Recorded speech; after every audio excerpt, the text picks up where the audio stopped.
Et restons dans l'Est de la France où des sportifs s'entraînent en ce moment pour un championnat du monde très particulier. Ils sont 4 coureurs, avec au milieu d'eux le petit Roméo, 8 ans, atteint d'une myopathie, installé sur une joëlette. C'est une sorte de vélo aménagé, une folle équipée qu'ont suivi sur les chemins d'Alsace Jacques Boivin et Laurence Claude-Pierre. Dans les vignes au petit matin, l'équipage a de quoi intriguer. 4 coureurs emmènent une joëlette et son pilote à fond de train.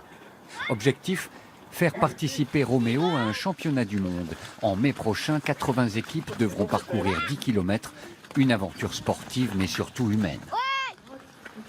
Roméo, tout comme son petit frère Noé, souffre de la myopathie de Duchenne, une maladie génétique qui insidieusement empêche ceux qui en sont atteints de se déplacer. Roméo adore son petit train, mais la joëlette lui procure infiniment plus de sensations. On le voit au sourire qu'il a. C'est impressionnant, c'est un rayon de soleil. C'est ce que les coureurs disent, c'est ce que nous on a constaté, ça lui plaît. L'engin a été inventé en 1988 pour permettre à un jeune myopathe de continuer à randonner malgré la maladie.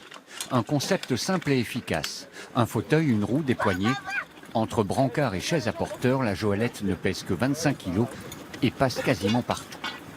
Ici, les porteurs, qu'on appelle des cylindres, donnent tout ce qu'ils ont, dans un esprit convivial de solidarité.